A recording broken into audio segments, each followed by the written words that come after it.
What's going on, guys? No guys here. Welcome back to another video. This will just be me giving my thoughts on the picture notes after speaking to some people who have been to some of the game changers who've played the game. This is just kind of give you my opinions of what I think from what they've said. So if you're watching this video, don't worry, I'm not going to be talking over the notes. You've probably seen this video 1,000 times. But this will just be going over, for example, what I've spoken to them about, what they've said to me, and kind of what my thoughts are on the game in general. What's to come of the game. FIFA 20 we're all anticipating for in September. Yeah, so I'm not going to go over anything that you probably know already because it's pointless. But I'll just be highlighting the key things. 1v1s I've heard from what they've told me, there's still issues with finishing. This is going to be a big problem in this game. I'll explain to you why. In terms of goalkeeper movement, it's been nerfed into the ground, so that can be, and it's kind of a very high risk, low reward kind of aspect of it, so that shouldn't be an issue. For me personally, I'm one of the few people that think goalkeeper movement is not the issue.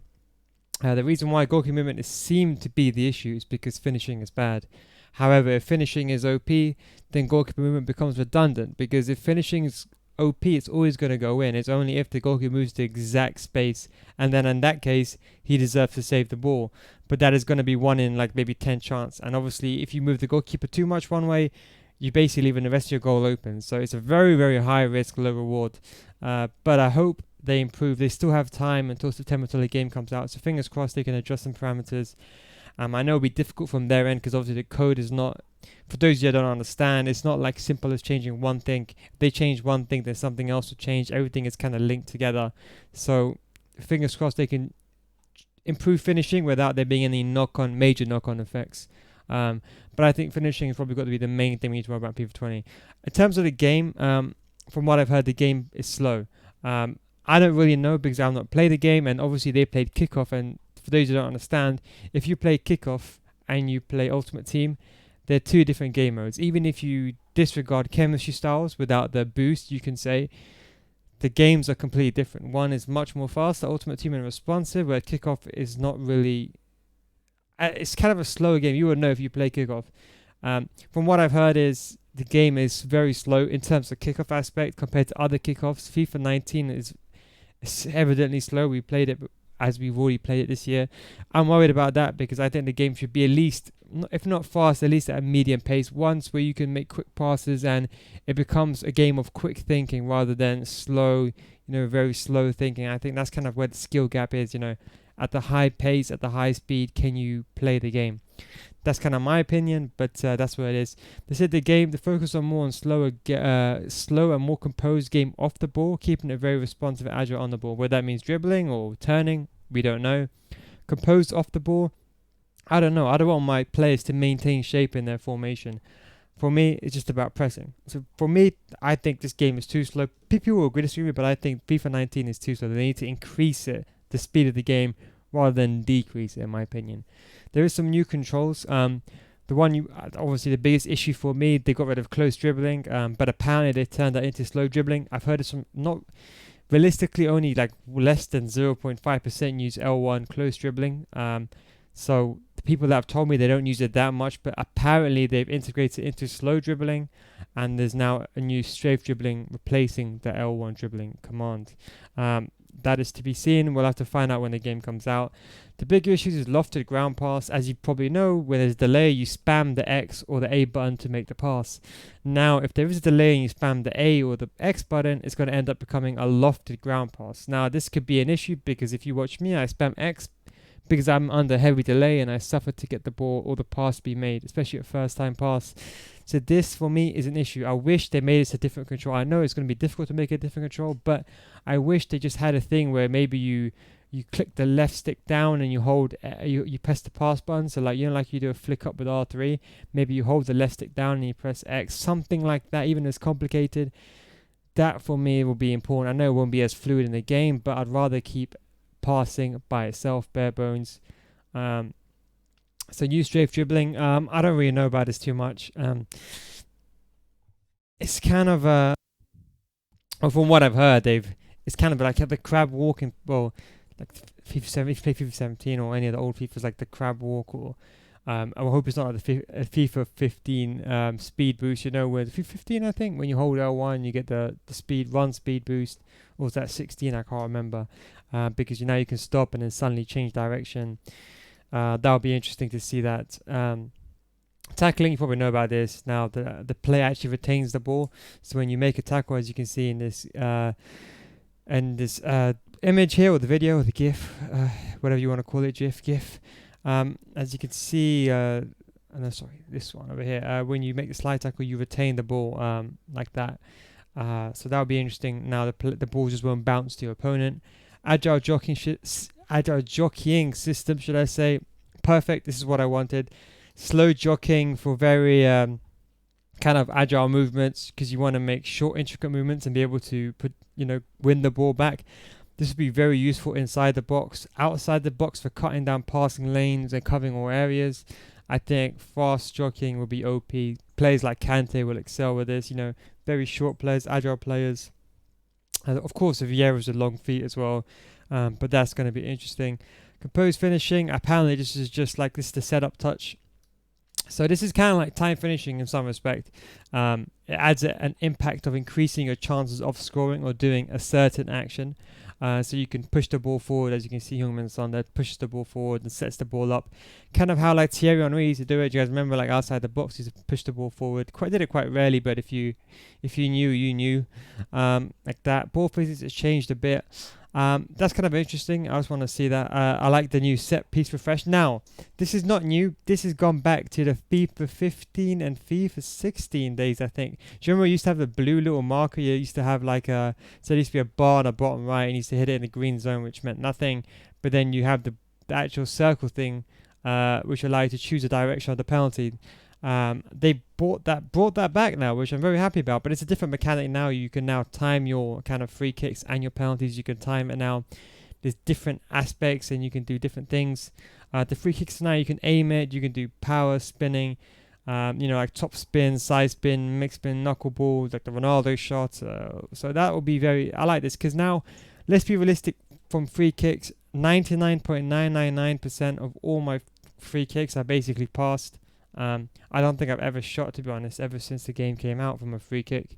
So now this at least will allow people to shoot more from the free kick rather than laying it off to your teammates so you can shoot, or letting your kind of giving it a give and go with a 1-2, or letting your player run over the ball. So that will add another interesting element into Arsenal when it's free kicks. I'm happy about that. You can time your free kicks. Now, everyone's got a problem with this. I have no issue with timing of free kicks because the ball is stood still. Once you get used to it, it's going to be very easy to time a free kicks. It won't be an issue because the ball is stationary and it's static. In the game, it depends on what player is controlling it, the player's touch, etc. That's why it's hard to finish. I mean, time your shots there. But in terms of this, I haven't got an issue. If it's going to increase your likelihood and the chance, so like basically, if you don't time it and you do top spin, there's a chance the top spin might not work 100%. It might work only 80%. So it can still go in, but it won't be as 100% as effective, which I'm very happy about. I like that. And they've changed penalties as well, which is very, very, very interesting.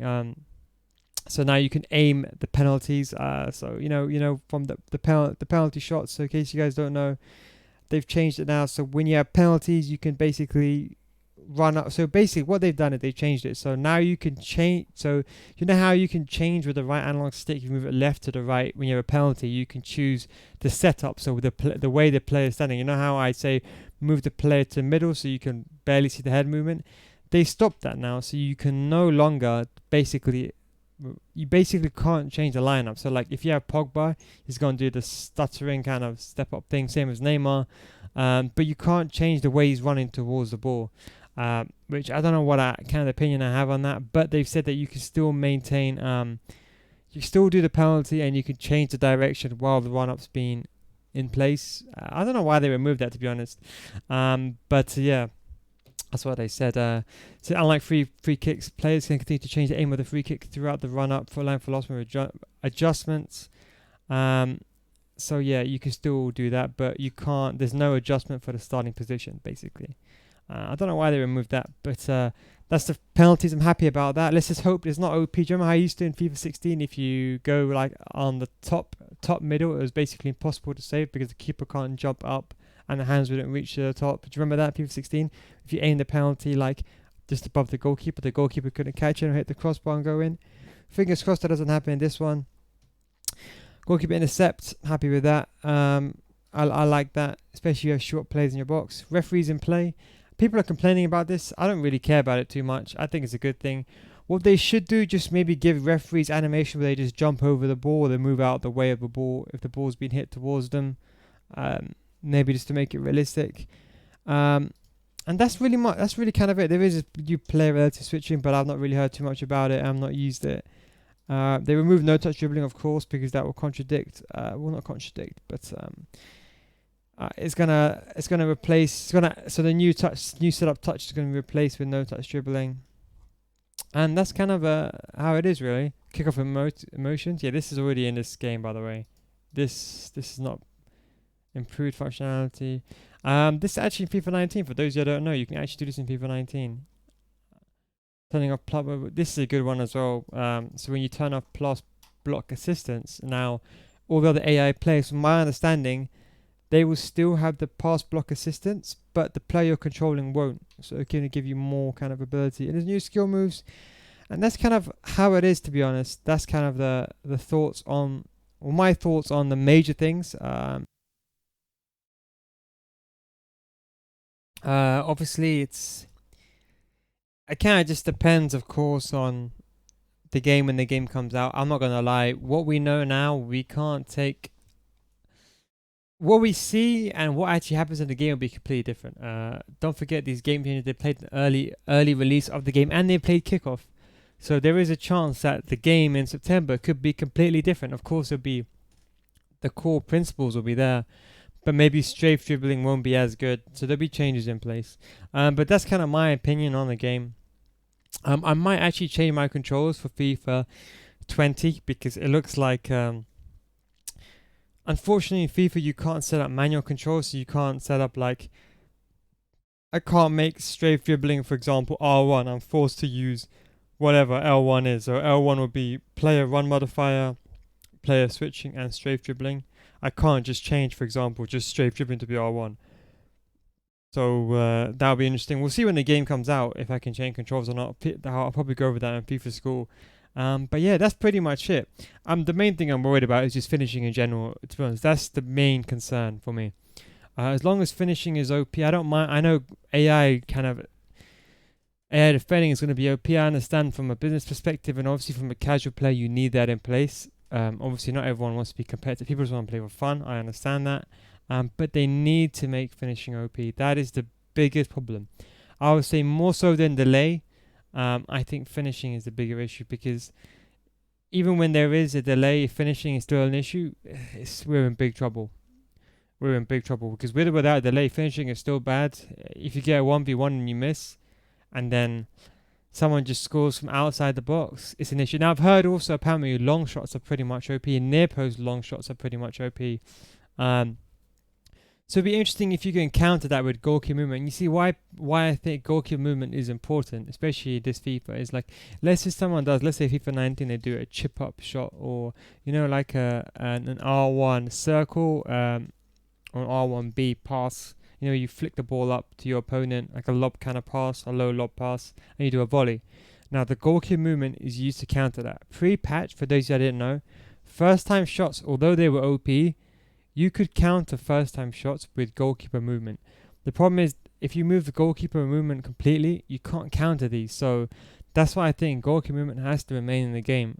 As much as it sounds stupid, it's actually, I think, there to counter the abusive mechanics. That's what I think. So I think not now, but I guarantee you in October, someone's going to find some OP mechanics. They're going to find something that they can abuse. And they might find, for example, there's an angle near post outside the box that you can always shoot from. And if you keep abusing that angle, you can always score. But however, if you leave goalkeeper movement in the game, there's a chance you can actually prevent that from happening. So that's why I think goalkeeper movement, I know it's been nerfed, but I think it should still remain in the game. But that's my opinion. I'll be honest, 99% of the community probably be like, what you talking about? You're probably crazy. They probably contradict my opinion, but that's just my opinion in general. But anyway, guys, hope you enjoyed this video. Thank you very much for watching. Probably going to start doing some more regular uploads now. So stay tuned for that. All the best, boys. Take it easy, and I'll catch you on the next one.